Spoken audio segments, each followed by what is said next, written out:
Assalamualaikum warahmatullahi wabarakatuh.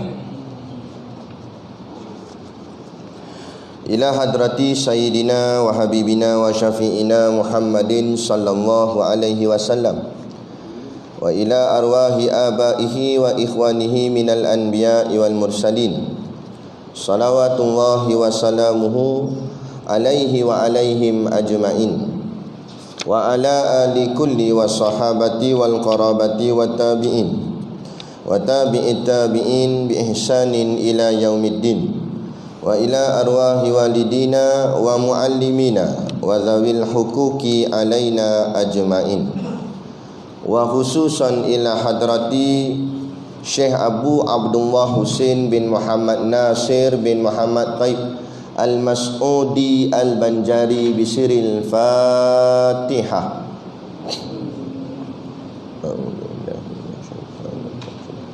Bismillahirrahmanirrahim. Alhamdulillahirabbil alamin. Ar-Rahmanir Rahim. Maliki yaumiddin. Iyyaka na'budu wa iyyaka nasta'in.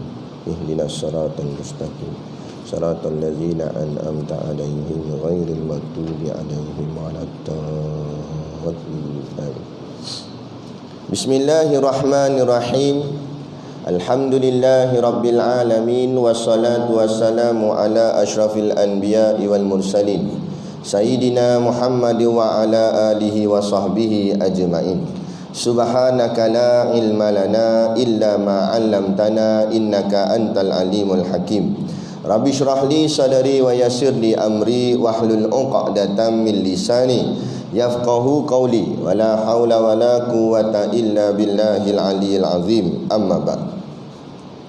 Alhamdulillah, kita sama-sama panjatkan syukur kehadiratillah subhanahu wa ta'ala yang dengan limpah dan kurnianya diizin oleh Allah subhanahu wa ta'ala kepada kita pada pagi subuh ini untuk kita meneruskan lagi pengajian kitab kita, iaitulah kitab Usul Tauhid. Yang sudah sebelum ni saya seorang je kitab. Hari ni masing-masing ada kitab, boleh tengoklah. Jadi kitab yang ada di tangan tuan-tuan itulah yang diberi nama akan ia Usulut Tauhid. Usul-usul tu kita dah terang dah bulan lepas, kita peringat balik ya. Usul tu maknanya asas tauhid, tauhid lah, akidah. Jadi Usulut Tauhid, asas-asas akidah ataupun asas-asas tauhid. Yang dikarang oleh Syekh Abu Abdullah Husain bin Muhammad Nasir.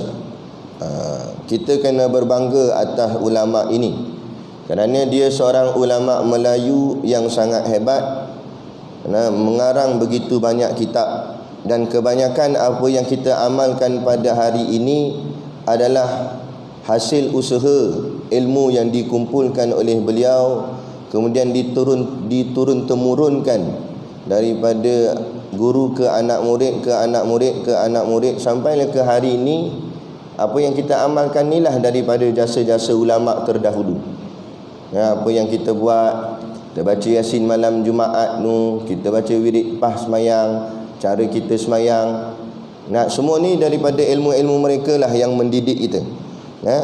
Jadi besar jasa dia. Yang kita boleh semayang subuh pada pagi ni, tu semualah daripada apa yang telah dididik dari turun-temurun oleh guru-guru. Antaranya Tuan Husain Kedah ni, nama panggilan manja dia Tuan Husain Kedah. Nama panjangnya Syekh Abu Abdullah Husain. Cicit ke cucu ada di Penang. Dia punya keturunan Ustaz apa nama, Ustaz Osman ke apa dah nama, saya tak ingat. Tapi dia inilah daripada keturunan beliau ni semuanya ulama. Daripada zaman tok dia karang kitab juga. Tok dia Syekh Arsyad Al-Banjari, pengarang kitab Sabilal Muhtadin, kitab fiqh tebal ni. Tu tok dia. Lepas tu ayah dia pun ulama juga. Dia pun ulama juga, anak dia ulama juga, cucu dia ulama, sampai ke hari ni ulama. Alhamdulillah, satu keturunan yang hebat. Baik. Pertama-tama sekali kita merafakkan setinggi-tinggi kesyukuran kehadiratillah subhanahu wa ta'ala, dan kemudiannya ucapan jutaan terima kasih juga kepada pihak masjid, khususnya pengerusi dan seluruh ahli jawatan kuasa masjid para imam, para bilal, tok-tok siap yang tak dapat kita nak sebutkan namanya satu persatu, yang amat disanjungi para asatizah, alim-alim ulama, tuan-tuan guru, ustaz ataupun ustazah yang hadir pada pagi ini, mohonlah ditegur kepada hamba yang fakir dalam bidang ilmu ini. Sekiranya apa yang disampaikan dan dikongsikan ada salah dan silapnya, yang kita kasihi ayah-ayah, ibu-ibu, pemuda-pemudi muslimin dan muslimat yang dirahmati Allah sekalian. Baik, kitab yang ada pada tangan tuan-tuan tu juga dipanggil salah satu daripada kitab turas. Turas ni maknanya kitab lama, atau orang dulu-dulu panggil kitab kuning. Sebab dulu kertas dia warna kuning lah, ni putih dah. Tapi dulu kuning, orang panggil kitab kuning, kitab turas, ataupun juga orang panggil kitab pondok. Inilah nenek moyang kita dulu-dulu mengaji kitab ni lah. Madrasah dulu madrasah banyak, pondok-pondok banyak dulu. Sekarang ni pondok tak ada dah, tinggal pondok bas, pondok durian. Nampak? Banyak dah. Mati tok guru, mati pondok. Tak ada siapa nak boleh sambung. Tak payah kata pondok mati, kitab-kitab pondok pun makin mati dah, makin pupus. Tak ada orang nak baca dah kitab pondok. Kan? Makin lama makin tak ada khazanah ulama-ulama Melayu ni semakin hilang macam tu saja. Sebab itulah bila datang serangan-serangan daripada fikrah-fikrah yang cuba nak mengelirukan fikrah ahli sunnah wal jamaah di alam Nusantara Melayu kita ni, kita tak boleh nak jawab dah. Dulu kita tak pernah dengar Wahabi ni, betul tak? Sekarang ni tiba-tiba muncul yang ni bid'ah, yang tu bid'ah. Wirid pas mayang tak boleh. Baca Yasin malam Jumaat tak boleh, semua tak boleh. Dia kata bid'ah apa sebagainya. Kita pening kepala dah. Macam mana nak jawab? Padahal ulama tinggalkan kitab, tinggalkan ilmu, dah kita tak mengaji. Ada sandaran. Kita baca wirid pas mayang ni ada sandaran dia, ada hujah dia, ada dalil dia. Baca kitab senjata Tok Imam, nama kitab tu kalau tak silap. Dia ada kitab dia dah susun. Dalam kitab Hidayatus Salikin ada susun, dipanggil Aurat Madinah. Wirid pas mayang yang kita baca ni panggil Aurat Madinah. Penduduk ahli Madinah dulu inilah yang dibaca pas mayang, yang disusun oleh ulama. Baca apa, nak baca apa. Kemudian orang cakap apa, diturunkan kepada kita semua sampailah ke hari ini, jadi sebagai satu bentuk amalan, supaya tak adalah kosong. Takkan bagi salam semua pakat naik motor dah. Lepas tu wirid dekat kedai kopi. Nampak? Jadi apa? Ni ulama susun lah, supaya ada bekalan bahagian zikir yang kita sebut, supaya mati esok ada bekalan bawa. Tu cerita dia. Baik, jadi kitab pondok, saya peringatkan kitab ni adalah kitab pondok. Kalau kita pegang genggam dia, nipis je, kita rasa setahun habis rasa kitab ni. Setahun dah habis. Ni tengok, daripada janggut saya hitam, saya rasalah kalau kekal lah saya mengajar sini sampai janggut putih. Mungkin tak tahu khatam lagi ke tidak. Maknanya sampai ketua. Sebab apa? Sebab saya mengaji kitab ni dengan tok guru saya di pondok, makan masa 3 tahun baru khatam. Senipis ni 3 tahun baru khatam.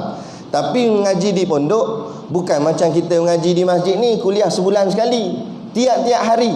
Satu hari baca 3 kali, sehari baca 3 kali, 3 tahun baru habis. Makna kata dah, kalau kita yang masjid ni sebulan sekali, tu kalau ustaz datang, dah ustaz pula tak datang, lanjut, memang lama. Jadi saya nak bagi gambaran dulu supaya jangan kita faham bila mengaji nak cepat habis. Kadang-kadang ada orang jenis macam tu. Dia tengok saya baca pendek je, lepas tu syarah panjang-panjang, lepas tu dia kata dah, kalau baca pendek ni ustaz bila nak habis? Bukan. Kita bukan mengaji kitab, bukan nak habis, kita nak ilmu. Kalau nak habis takut tak dapat ilmu. Jadi kita nak ilmu, tak habis tak apa, tapi dapat ilmu. Mana dan kita dapat, itulah ilmu bahagian kita. Kan? Dia gitu. Kemudian pula pembacaan kitab pondok ni, kita akan baca dari kulit ke kulit, dari huruf ke huruf.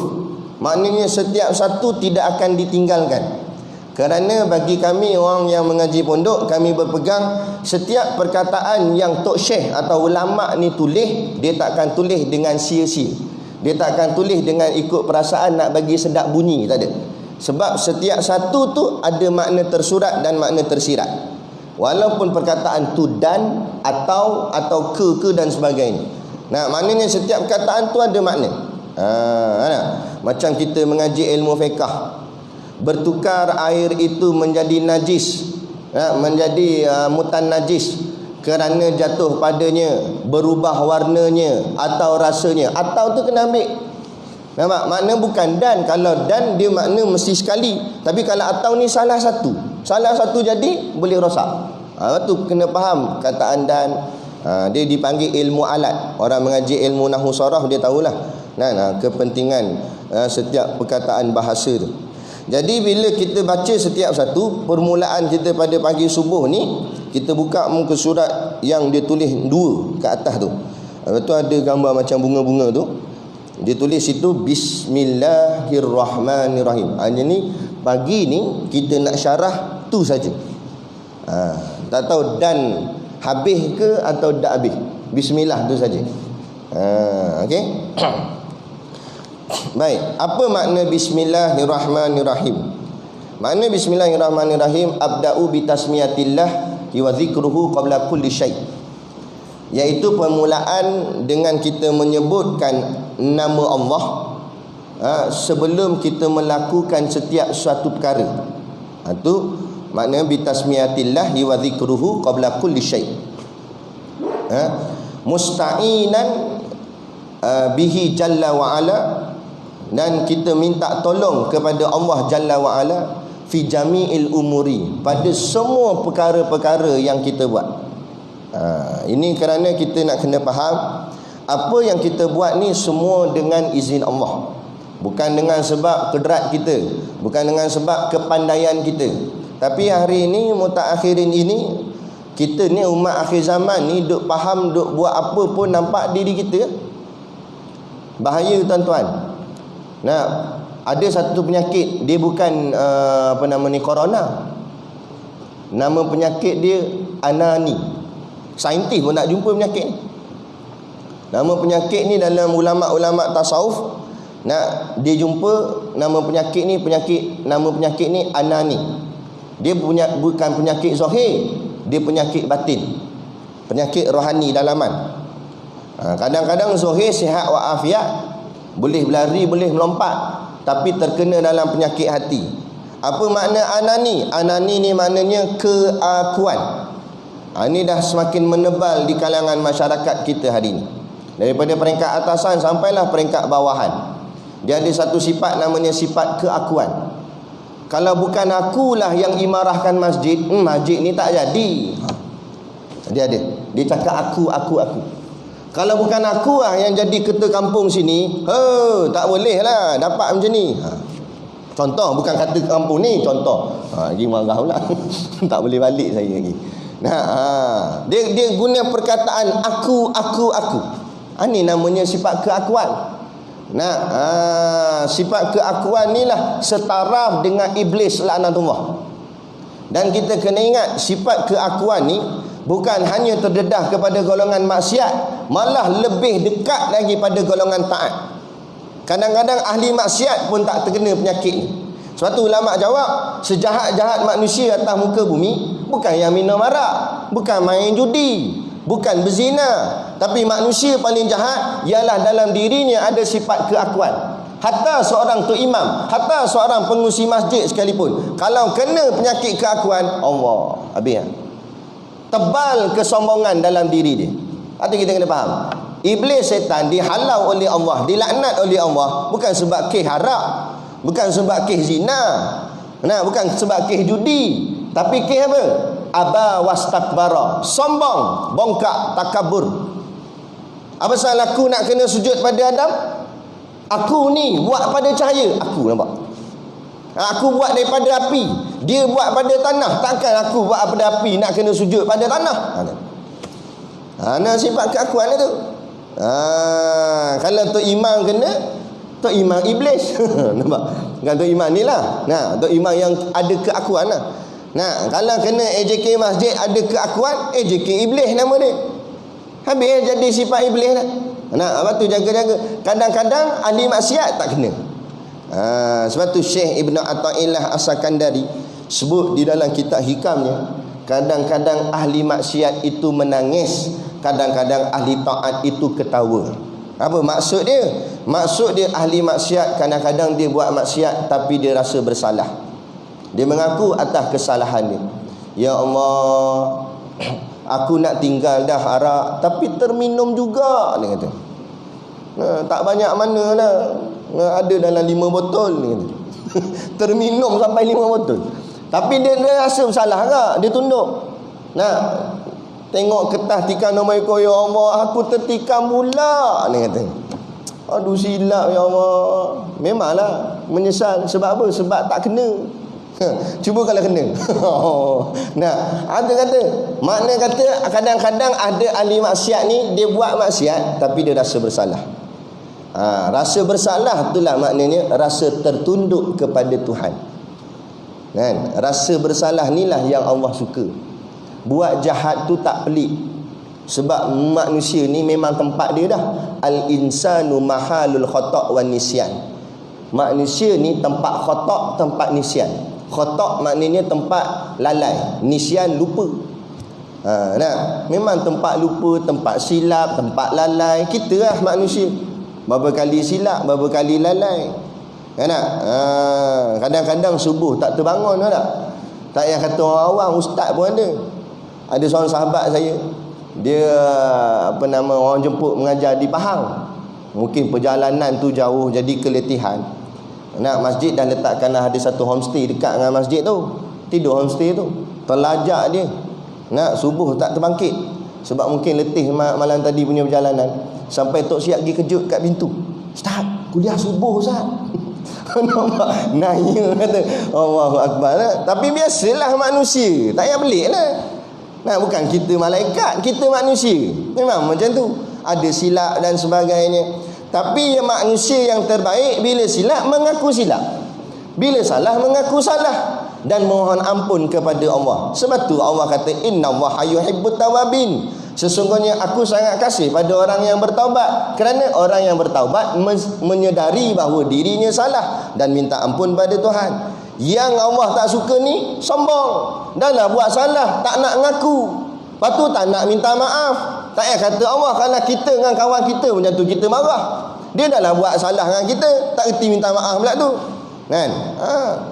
Tu jadi makna kata kadang-kadang ahli maksiat itu buat maksiat dalam keadaan menangis, rasa bersalah. Tapi kadang-kadang ahli taat mengerjakan ibadat dalam keadaan ketawa terbahak-bahak. Maknanya dia seronok dengan ibadat dia, seolah-olah ibadat yang dia buat, dia punya kuasa, dia punya usaha. Aku boleh semayang, aku hebat boleh semayang. Padahal dia boleh semayang pun Allah yang izin. Kita boleh bangkit pagi ni, siapa izin? Allah izin. Lepas tu kata guru saya Syekh Omar, dia kata kalau betul lah kamu yang berjalan ke masjid, kalau betul kamu yang pergi ke masjid, aku nak tanya, dia kata, berapa langkah kakimu berjalan ke masjid? Kalau dari rumah lah. Kalau dari kereta, dari pintu kereta sampai kat tempat kita duduk dalam masjid ni, berapa langkah? Kalau dari motor gitu kak, berapa langkah kita berjalan? Nampak? Kita tahu kita berapa langkah kita jalan. Rata-rata kita jawab, tak tahulah Ustaz. Awak tak tahu yang melangkahkan siapa? Kan bukan ke kita yang langkah. Kaki siapa yang pijak? Bukan ke kaki kita. Asal tak tahu. Itu menunjukkan dalil bukti yang kukuh bahawa yang melangkahkan kita Allah, yang menjalankan kita Allah, kerana Allah tahu berapa langkah kita berjalan. Jadi bila nampak benda ni, kita ucap syukur, mujur Allah jadikan aku boleh hadir ke rumah Allah. Kalau Allah tak tolong aku, kalau Allah tak selamatkan aku tak ada dalam rumah Allah ni. Aku tak boleh hadir solat jemaah ni.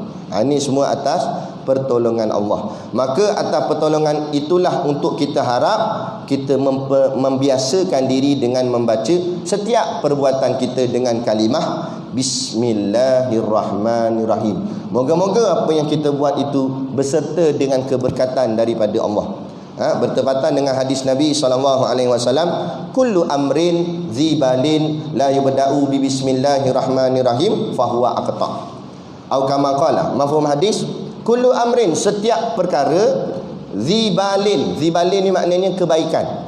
Setiap perkara kebaikan la yubda'u fihi bi bismillahirrahmanirrahim, yang tidak ada dalam perkara itu dibacanya bismillahirrahmanirrahim, fahuwa aqta, maka ia akan terputus, terpotong. Maksud ulama yang dikatakan aqta ini bermakna dengan tidak ada keberkatan, berkat tak ada.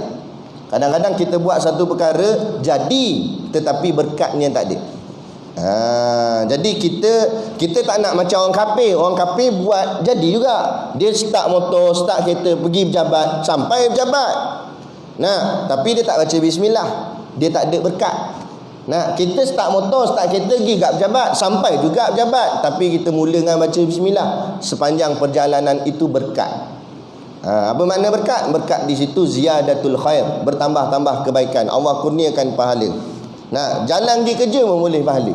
Nampak? Ziyadatul khair, makin bertambah kebajikan-kebajikan dia. Kebajikan tu maksudnya kebaikan. Sebab tu kita nak tengok hidup kita ni berkat ke tak berkat, kita tengok bertambah-tambah tak kebaikan kita.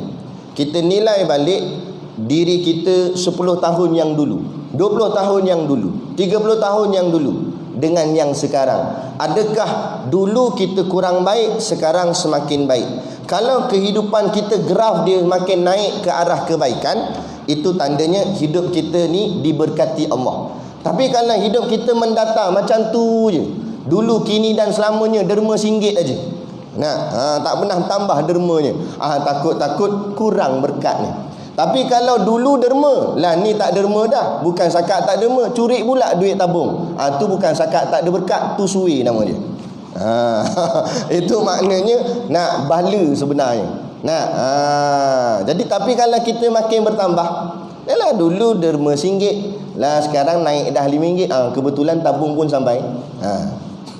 Dulu derma RM1, lepas tu makin naik RM5, lepas tu naik pula RM10. Tu tanda ada berkat lah tu. Kan tak? Sebab apa? Sebab rezeki kita Allah tambah tak? Tambah. Zaman kita dulu-dulu naik benda, naik basikal, mula-mula jalan kaki lah, 2 kaki. Lepas tu naik basikal 2 roda. Lama-lama tak payah kayuh dah, main pulah kot tangan je, naik motor 2 tayar juga. Lama-lama Allah naikkan lagi rezeki 4 tayar kereta. Lama-lama Allah naik lagi rezeki 6 tayar lori.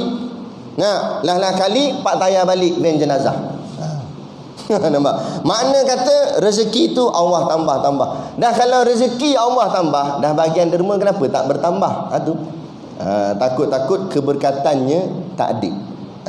Hidup tu kurang berkat. Jadi kita nak hidup berkat.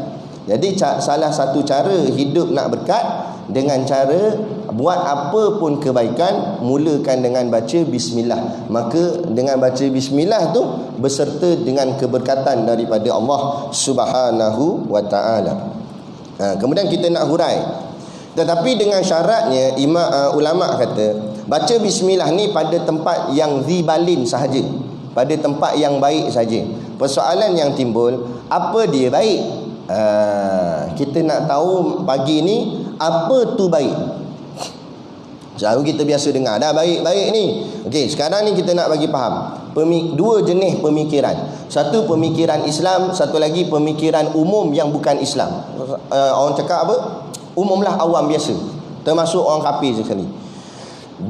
Tak semestinya pemikiran umum itu dipandang baik, pada Islam baik juga. Kadang-kadang pemikiran awam umum nampak baik, tapi pada pemikiran Islam tidak baik. Okay? Kadang-kadang pada pemikiran umum awam nampak tak baik, tapi pada pemikiran Islam itulah terbaik. Jadi kita sebagai orang Islam jangan ikut pandangan umum, tapi ikut pandangan syarak pemikiran Islam. Kalau Islam kata baik, kita ikut. Islam kata tak baik, tak ikut. Jangan ikut orang, jangan ikut orang lain, awam dan sebagainya, tak ya. Kita orang Islam, ikut Islam. Saya bagi contoh.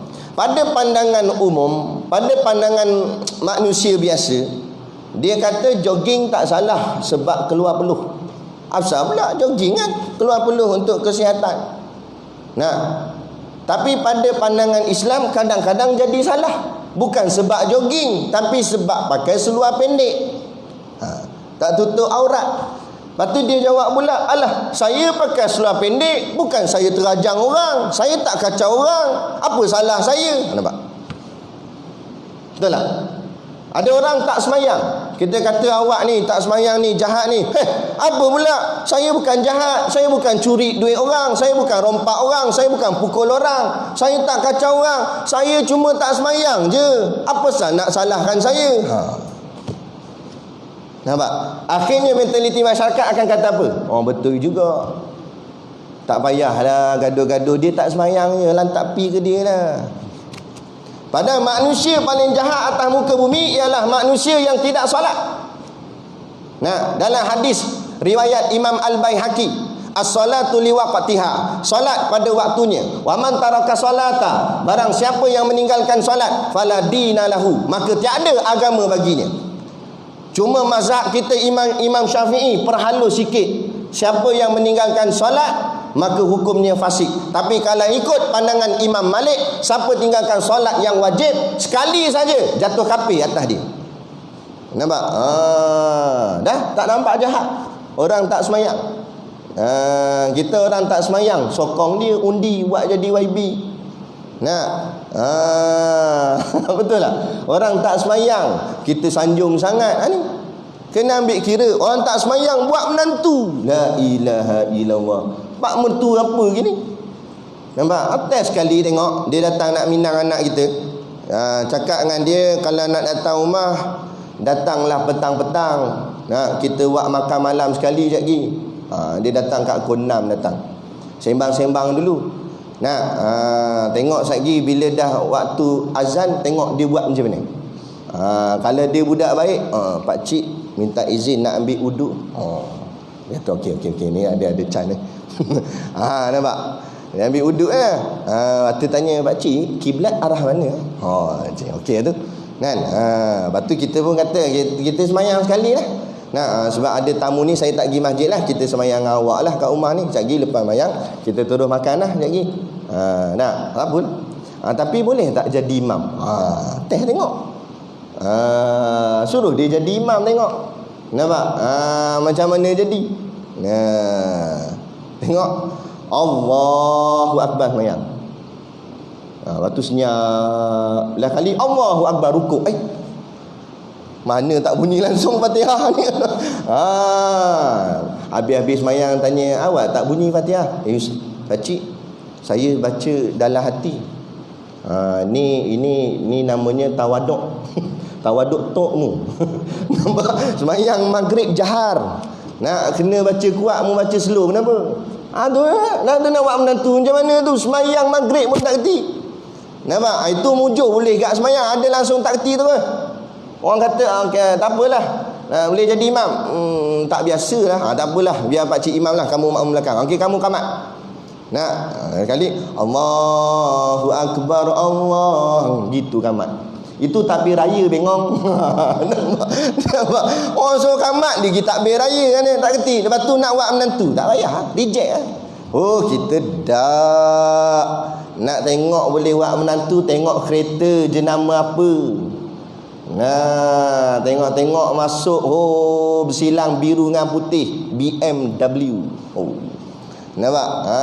Kita kata ni bawa menantu aku. Nampak? Dan kalau yang datang tu orang pondok, naik motor kapcai. Nampak? Datang sampai-sampai tu minyak pun mampus dah. Mati motor. Tongkat tak ada, main sandar kot tiang. Dah orang pondok ngaji Ustaz, nombor plate tak payah kata 4 tahun dah ni patah. Orang pondok bukan ada duit sangat. Sampai-sampai kata nak kutip derma lah, kutip derma dia kata. Kawan tu nak pergi minang anak dia. Dia kata kutip derma tak, saya nak ni lah, nak sembang-sembang dengan pak cik lah. Cadangnya nak buat anak pak cik sebagai bakal isteri. Tengok-tengok motor macam tu, kata minta maaf lah, dah ada orang minang dah ni. Jahat ni kita. Sebab apa? Sebab kita memandang dunia. Padahal budak tu walaupun motor dia macam tu, tapi dia boleh bimbing anak kita bahagian akhirat. Rezeki ni jaminan Allah. Takut buat apa? Tak payah kata kita duduk di tengah bandar ni, Pekan Sungkai ni, pergi tengok orang asli duduk dalam hutan. Ada rezeki tak? Dah bila pula orang asli ambil SPM? Ada. Nenek moyang kita dulu-dulu pun tak ada SPM. Kalau ada pun banyak yang tak lulus. Nak tapi elok je hidup. 12 orang anak kenyang menyanda. 12 orang anak tu isteri pertama, isteri kedua 12 lagi, 24 semua. Nampak elok je makan sampai besar kita hari ni. Nah, apa kita takut? Tapi inilah mentaliti yang dimasukkan doktrin ke dalam kepala otak kita daripada barat laknatullah. Nah, suruh tanam dalam diri ni, oh kalau dunia ni tak ada, kamu tak kerja hebat, jawatan tak ada, mampulah hang. Nah, siapa ajar gitu? Nabi ajar gitu. Kita jauh daripada kiblat Islam kita. Nah, Nabi tak ajar gitu. Yang mencerahkan masa depan bukan kerjaya, bukan sijil, Allah. Mutaat pada perintah Allah, insya-Allah Allah kurniakan rezeki.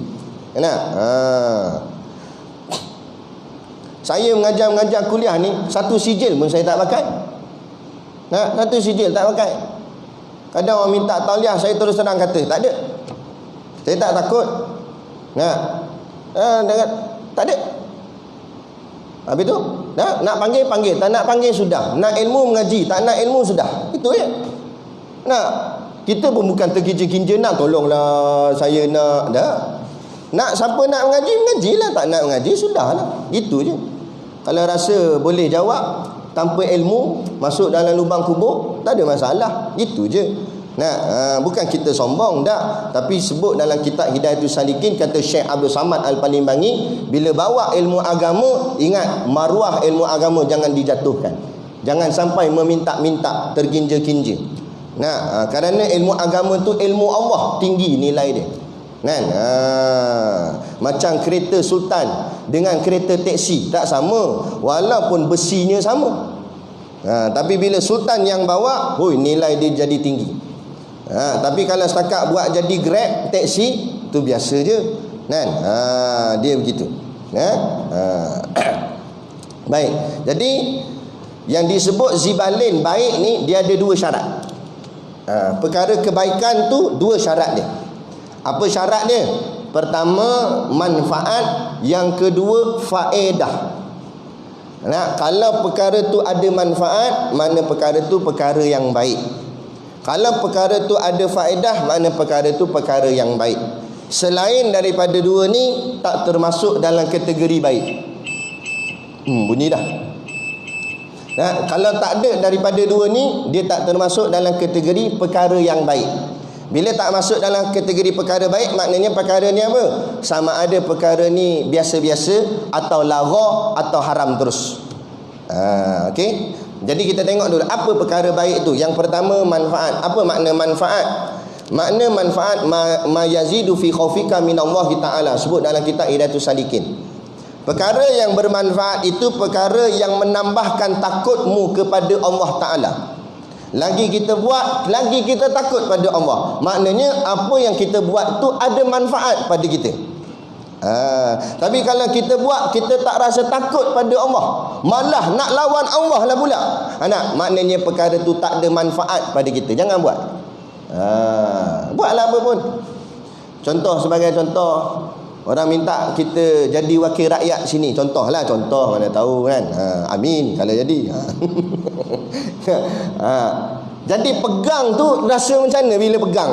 Adakah rasa ni boleh renovate dapur, dia kata. Ni boleh tukar kereta. Tu maknanya tak ada manfaat lah jawatan tu.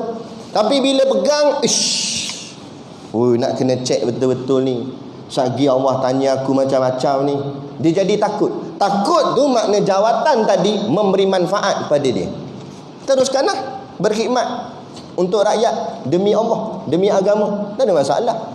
Bukan suruh tinggal politik dah. Bukan suruh nampak jawatan YB jijik. Bukan. Tapi ikut cara betul. Bukan jadi hakim ni salah, jahat. Bukan jadi polis ni jahat. Jangan jadi polis, nanti rasuah. Siapa suruh jadi polis yang rasuah? Baru salah. Nampak? Tapi kalau kita pegang tu rasa takut. Ada jawatan ni, takutlah. Sebagai contoh pengurusi masjid. Saya ada seorang sahabat, Masjid Sungai Tiram di Pulau Pinang. Pulau, bukan seberang, pulau. Siapa pernah singgah sana pergi tengok Masjid Sungai Tiram. Besar masjid ni, lawa. Sekali tu ceramah situlah. Habis-habis ceramah, kadang-kadang biasalah AJK masjid bawa pergi makan. Sekali dengan pengurusi sembang dengan saya. Orang Penang biasalah kalau sembang geleng-geleng kepala. Nah, dia kata ustaz masalah ustaz dia kata saya pun geleng juga. Apa masalah? Saya tanya. Nah, dia kata masalah duit banyak sangat. Duit banyak dia kata masalah. Saya kata apa pula masalah duit banyak? Dia kalau duit tak ada baru masalah. Masalah lah ustaz. Nah, sebab Allah akan tanya saya. Nah, duit banyak mu buat apa? Ni duit banyak ni buat apa? Allah tanya. Tu saya takut. Kalau duit tak adalah saya takut. Sebab Allah nak tanya apa? Duit tak ada. Allah tanya, kenapa tak buat program? Nak buat program macam mana duit tak ada? Masalah ni duit ada, duit banyak, tapi program tak ada, imarah tak ada masjid. Masjid jadi sunyi. Macam mana nak jawab? Tu saya pening, dia kata. Lepas tu saya kata, kalau macam tu imarahkanlah, buatlah program. Buat ada ustaz, 5 waktu semayang, 5 ada program. Kuliah subuh, kuliah duha, kuliah zuhur, kuliah asar, kuliah maghrib. Kuliah maghrib pun ada lagi, kuliah isyak. Berderet-deret majlis buat program ceramah perdana, jemput buat forum pula, panggil itu panggil ni, habis. Lepas tu banyak lagi ustaz. Lah, bagi saya kata. Kata tu tak boleh lah, gurau ya. Nampak? Dah, dia kata. Tapi makna kata dia memikir tentang akhirat. Tu sebab apa? Sebab ni jawatan yang dipegang tadi memberi manfaat pada dia. Dia jadi takut nak pegang jawatan pengerusi. Sebab dia tengok, oi duit ni banyak. Kan? Ada satu masjid dekat belah-belah dekat dengan Selangor ni. Nah, saya ceramah ginilah. Habis ceramah pengurusi dia keluar. Dengar tu ustaz kata, kita buat program pas ni banyak-banyak. Ada apalah. Nah, memang betul, duit masjid bukan untuk kita simpan sampai beribu-ribu. Nah, duit masjid ni infak orang ramai. Bukan duit kita, duit orang tu. Nah, duit orang ramai suruh imarahkan masjid, hidupkan masjid, nak bangunkan masjid supaya masjid jadi syiar pada tempat kita. Kawasan kita ni orang nampak gerahnya masjid kita. Sampai orang kafir pun nampak gerun tengok masjid kita. Sebab apa? Dengan majlisnya banyak, dengan program itu, program ini. Buatlah gitu. Baru nampak syiar agama. Nah, ini kipas sampai sengit pun tak tukar lagi. Pintu tandas saya cakap dah roboh tu, main alih gitu tu ya. Buka letak tepi tu tandas. Nah, duduk dalam tu kena tahan, takut orang tolak. Nah, saya kunci tak ada. Berapa banyak masjid saya singgah jadi macam tu. Nah, apa pasal jadi sampai macam tu? Kan? Allahu akbar. Tu maknanya, itu makna manfaat. Jadi kalau ada manfaat, maksud manfaat ada rasa takut pada Allah, buatlah apa pun kehidupan kita nak buat. Kalau kita ada rasa takut kepada Allah, bukan takut dengan dunia, bukan takut dengan makhluk, takut pada Allah, maknanya itu manfaat pada kita. Teruskan buat. Tapi takut Ustaz, tak apa. Takut tu kita nak. Memang kita disuruh takut. Sebab tu Tok Khatib sebut dalam khutbah, ittaqullah. Atau kita pesan Tok Khatib kalau baca khutbah, jangan slow sangat. Nampak? Ni Tok Imam satu baca khutbah, Tok Imam dua sengit kepala dah. Dah slow sangat. Nak kuat. Ittaqullah, takutlah kepada Allah. Nah, bau. Lain macam khutbah hari ni. Nampak? Tu. Nah, sebab takwa tu nak menyatakan suruh kita takut pada Allah. Hidup atas muka bumi ni nak jadi takut pada Allah. Bila takut pada Allah baru taat. Macam kita kan, takut dengan kerajaan baru taat perintah kerajaan. Tapi itu tak apalah, bahagian kerajaan ni Allah. Nah, jadi bila takut pada Allah baru taat perintah Allah. Ni yang jadikan manusia tidak taat perintah Allah, sebab tidak ada rasa takut pada Allah. Tu. Jadi itu manfaat yang pertama. Yang kedua, faidatun. Faedah bermakna samarah. Faedah tu maknanya samarah. Samarah tu maknanya buah. Makna samarah pula maknanya hasil. Ibarat contoh, kita tanam pokok, maka kita mengharapkan buah. Pokok yang jenis berbuah lah, jangan pokok tak berbuah. Pokok jenis berbuah, bila kita tanam, apa kita harap? Kita harap dia menghasilkan buah. Maka buah tu panggil hasil. Begitu juga faedah ni. Apa saja kita buat kat dunia ni, kita mengharapkan hasil. Apa hasil? Hasil akhirat nanti. Jadi nak tahu benda kita buat tu baik ke tak baik kategorinya, kita tak payah tanya ustaz pun tak apa. Kita tanya diri kita sendiri. Kalau aku buat benda ni, adakah menambahkan pahalaku di hari akhirat nanti? Kalau tambah pahala, maknanya apa kita buat itu baik. Teruskan buat. Tapi kalau kita buat tu tak menambahkan pahala, macam tadilah saya sebut, boleh jadi perkara tu taklah sampai haram, tapi laralah, sia-sia. Tak dapat apa-apa. Kan? Contoh bercontoh. Tengok bola. Adakah bila pasukan yang kita suka tu, pum, bubuh bola masuk dalam gol, adakah menambah pahala kita nanti di hari akhirat? Tambah tak? Tak tambah. Kalau tambahlah, ulama duduk depan sekali, datang stadium terus ulama. Cap muka ni, hitam kuning ni. Perak. Nampak? Dah? Tapi ulama ada duduk situ. Dah, ulama duduk mana? Duduk kat ni, kat rumah telaah kitab. Sebab telaah kitab tu boleh pahala. Tapi bukan maksud saya tengok bola ni terus jadi haram. Dah. Cuma tadilah kita kata laralah, sia-sia. Jadi kalau tahu benda tu sia-sia, bolehlah nak buat sikit-sikit, tapi janganlah kerak-kerak. Sebab bahagian minat, nak halang minat orang pun susah juga. Bahagian minat sikit-sikit sudahlah, jangan terlebih-lebih. Nampak? Kalau kita boleh tengok World Cup tengah malam pukul 3 pagi, apa salahnya sebelum World Cup tu kita semayang dulu tahajud, lepas tu baru tengok. Maknanya ada kat bahagian akhirat kita boleh buat. Ni dak, bola boleh bangkit, tahajud tak boleh bangkit. Tak cuba renung diri kita macam mana. Jadi kita ni bertuhankan bola ke bertuhankan Allah?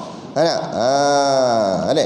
Jadi benda buat, tengok, tilik, boleh pahala tak sana? Macam ni, kita duduk pagi-pagi ni, orang lain duduk kalut dah dengan roti canai dia ke apa dia, kita duduk sini lagi. Kita tanya balik diri kita, aku duduk sini boleh pahala tak nanti hari akhirat? Semua orang boleh jawab. Tak payah jadi mufti, tak apa, tak payah ngaji pondok pun boleh jawab benda ni. Semua akan kata mesti lah dapat pahala. Dah duduk saja niat iktikaf dalam masjid boleh dapat pahala dah. Maknanya perkara ni perkara yang faidatun, berfaedah, perkara baik. Buatlah. Tu maksud dia. Kan? Tapi kalau benda tu tak ada boleh pahala, maknanya benda tu sia-sia. Dan kalau benda tu kita buat bukan sakat tak boleh pahala, boleh pula dosa, itu maknanya benda yang salah, yang jahat. Jangan buat terus. Tu maksud dia. Mudah je nak nilai. Jadi tak payah tanyalah, ustaz boleh ke buat macam ni, ustaz boleh ke buat macam ni. Kira sendiri sudahlah, boleh pahala ke tidak, datang manfaat ke tidak. Jadi bila ada dua-dua ni, manfaat ada, rasa takut pada Allah ada, kemudian boleh pahala hari akhirat. Bila dua ni ada, itulah namanya zibalin, itulah namanya perkara kebaikan. Jadi berdasarkan hadis yang kita bacakan di awal tadi, kullu amrin zibalin, setiap perkara kebaikan, yakni makna perkara kebaikan yang ada manfaat dan ada faedah. La yubda'u fihi bi bismillahirrahmanirrahim, kalau tak dimulakan dengan baca bismillah, fahuwa aqta, maka terputus.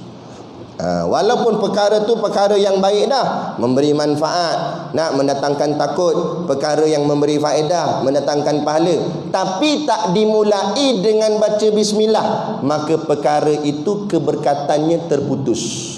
Jadi rugi. Macam kita ngaji kuliah ni, nak mulakan dengan bismillah, buka kitab ni buka dengan bacaan bismillah, barulah mengaji ni boleh berkat. Apa berkatnya? Ilmu masuk.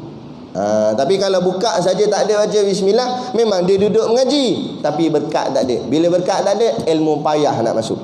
Tu je. Jadi kita nak buat apa pun biar dengan berkat. Balik ni, lagi habis kuliah ni balik, start motor baca bismillah. Ikiralah tak pakai tangan ke, tak pakai kaki ke, baca bismillah. Kalau pakai kaki, bismillahirrahmanirrahim. Betul. Kalau tekan ni, bismillahirrahmanirrahim. Nampak? Janganlah bunyi tu bis macam tu. Ni enjin tu. Tapi kita sebutlah bismillahirrahmanirrahim. Tapi kita ni kadang-kadang bila tak jadi baru nak baca bismillah. Dia start tak mau, kawan dia datang, hang baca bismillah adik. Tak jadi baru nak baca bismillah. Sebelum jadilah baca bismillah dulu. Baca bismillah siap-siap. Jalan masuk gear 1 bismillah, gear 2 bismillah, turun tongkat bismillah. Semua amalkan baca bismillah. Di sana ada keberkatan insya-Allah. Ada satu kisah sebelum kita tutup majlis kita ni. Ada satu orang perempuan. Ni sebenarnya kisah tentang kelebihan bismillah ni terlampau banyak. Tapi antaranya lah, ada satu orang perempuan, isteri. Nah, dia ni suka mengamalkan baca bismillah. Apa-apa pun baca bismillah. Sikit-sikit bismillah, sikit-sikit bismillah. Dia suka sangat baca bismillah. Tapi suami dia ni jenis keras kepala sikit. Bini bagus datang kuliah. Kuliah muslimat datang. Suami kuliah pun datang. Dia hantar bini, lepas tu dia balik. Jenis suami duduk lepak rumah baca surat khabar. Jadi sekali tu bini dia balik rumah. Tapi cerita ni di Arab lah. Balik rumah. Suami dia ni nak kenakan bini dia. Suami dia pergi pasar, pergi beli ular. Ular betul, bukan ular mainan. Ular betul. Dia beli ular, dia letak di dalam bekas tepung gandum. Orang Arab dia makan roti. Jadi letak dalam bekas tu, letak ular situ. Tujuan dia supaya sagi bini dia balik, bini dia buka, pada muka jerit lah bini dia sebab tengok ular. Jadi dia nak kenakan bini dia. Jadi sekali tu bini dia pun balik rumah, dia buat baca surat khabar. Bila bini dia masuk, Assalamualaikum bang. Bini baik, solehah. Suami kata, "Gi dapur, buat makanan, aku lapar ni." "Baik bang," bini kata. Bini pun pergi dapur. Gigi dapur, bini buka bekas tepung. Buka menjerit bini. "Wah, bang!" Suami kata, "Padam muka, kena dah." Bini kata, "Ni, siapa letak emas dalam ni?" "Emas?" Suami kata. "Kok mana pula?" Suami pun berlari ke dapur. "Apa dia? Ni, siapa letak emas dalam ni?" "Emas? Aku letak ular." Kantoi suami dia. Nampak? Suami pun kita tengok, sungguh emas. Emas. Suami kata, macam mana ni? Tadi aku letak ular, apa dah jadi emas pula? Rupa-rupanya kata ulama, kerana amalan bini suka membaca bismillah, Allah selamatkan dia daripada segala musibah. Hatta Allah boleh ubah ular kepada emas. Nampak? Sebab bini dia buka apa pun baca bismillah. Buka-buka, ular jadi emas. Tapi kita jangan try pula. Pergi balik ni, pergi beli ular. Lepas tu letak dalam periuk nasi. Buka-buka, kena patuk ke hidung. Nampak? 7 hari 7 malam tahlil. Tak jadi emas pun memanglah. Kita baru nak mengamal. Dia ngamal lama dah. Entah berapa tahun ngamal dah.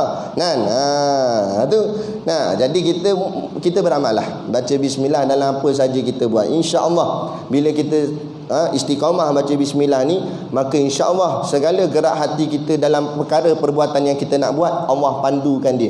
Jadi insya-Allah apa kita buat semua betul, insya-Allah. Kita akan buat dengan betul, dengan elok dan sebagainya. Kita dapat menjaga hati perasaan dengan sama-sama makhluk kawan-kawan kita, dengan hablum minallah hablum minannas, jaga hubungan dengan Allah, jaga hubungan dengan manusia. Insya-Allah cuba amalkan membaca bismillah dalam apa saja perkara yang kita lakukan. Jadi kita berhenti setakat tu dulu, yakni bahagian kelebihan baca bismillah. Tapi tak habis lagi. Bulan depan kita nak hurai pula satu-satu huruf tu. Bismi Allah Ar-Rahman Ar-Rahim. Apa makna bi, apa makna ismi, apa makna Allah, apa makna Ar-Rahman, apa makna Ar-Rahim. Tadi baru cerita kelebihan je dulu. Tengoklah macam mana. Kalau di pondok betul-betul Bismillahirrahmanirrahim saja 7 hari 7 malam baru habis.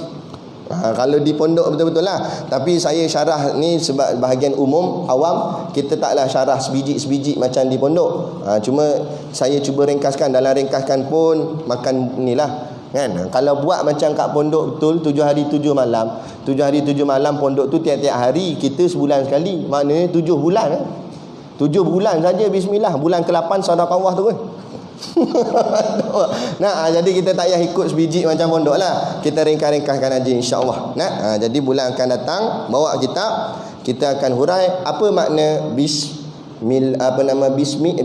ismi Allah Ar-Rahman Ar-Rahim, supaya saya nak bagi buka supaya nampak kalimah Bismillahirrahmanirrahim bukan kalimah biasa-biasa, bukan kalimah kecil-kecil. Dulu saya pun berfaham macam tu. Alah bismillahirrahmanirrahim. Bila tok guru saya buka hurai di pondok, Allah tenganga kita. Macam ni makna dia rupanya. Besarnya makna dia. Jadi bila kita nampak besar, kalau bismillah saja sudah besar tu dia punya makna, bayangkan ayat-ayat Quran yang lain. Tu hebat ayat Quran. 6236 ayat. Hebat semuanya, setiap satu ayat. Kan? Lepas tu kalau tu imam baca surah pendek-pendek, jangan komplain. Nah, setiap satu ayat tu ada kehebatan dia. Kan? Tak semestinya surah panjang je hebat, surah pendek pun ada kehebatan. Kan? Tu. Saya selamatkan tu imam tu. Jadi cukup sekadar tu pada pagi ni. Dan macam biasa, mana kuliah saya pergi ada bawa lah produk perniagaan. Jadi bolehlah tuan-tuan tengok, membeli sambil menderma. Macam biasalah produk kila kita nak telur itik masin. Ni kau punya ni. Jadi bakat-bakatlah niat membeli sambil menderma. Kerana saya suka dengan cara saya buat berniaga ni, saya ikut cara tok guru saya. Kalau setengah ustaz dia minta sumbangan lah, sebenarnya benda tu tak salah. Memang ada kadang-kadang ustaz dia buat sekolah, dia kata tuan-tuan sekolah saya memerlukan RM50,000 sebab nak buat bangunan baru. Jadi dia minta tu tak salah, saya tak kata salah, tak salah. Sebab minta atas jalan fisabilillah, bukan untuk diri dia, untuk sekolah. Itu jalan fisabilillah, dia boleh minta untuk jalan agama Allah, tak ada masalah. Cuma tok guru saya punya cara ni saya tengok lebih cantik lah. Dia tak minta duit kat orang, tapi dia buat dengan cara berniaga. Jadi tuan-tuan dapat barang buat boleh makan kat rumah, kami dapat duit untuk bangunkan sekolah. Jadi sama-sama dapat manfaat. Jadi tuan-tuan pakat-pakatlah membeli, niatlah sambil menderma, insya-Allah. Jadi cukup sekadar tu pada pagi ni. Wabillahi taufiq wal hidayah. Assalamualaikum warahmatullahi wabarakatuh. A'udzubillahi minasyaitonirrajim. Bismillahirrahmanirrahim. Alhamdulillahirabbil alamin wassalatu wassalamu ala asyrafil anbiya'i wal mursalin sayyidina Muhammad wa ala alihi wa sahbihi ajmain. Allahumma taqabbal minna salatana wa du'aana innaka antas samiul alim wa tub alaina innaka antat tawwabur rahim. Allahumma ja'al dinana dinan nabi Muhammadin sallallahu alaihi wasallam wa islamana islamal muslimin wa imanana imanal mu'minin wa salatana salatal khashiin wa a'malana a'malas solihin wa niyyatana niyyatal mukhlisin wa dhunubana ya Allah dhunubal mustaghfirin wa hayatana hayatal ulama wa mautana bi mautis syuhada wa adkhilnal jannata ma'al anbiya'i alaihimus salatu wassalam. Rabbana atina fid dunya hasanah wa fil akhirati hasanah wa qina adzaban nar wa qina adzaban nar wa qina adzaban nar. Wa sallallahu ala khairi khalqihi sayyidina Muhammad wa ala alihi wa sahbihi wasallam. Subhana rabbika rabbil izzati amma yasifun, salamun alal mursalin walhamdulillahi rabbil alamin. Amin ya rabbal alamin. Taqabbalallahu minna wa minkum. Takbir.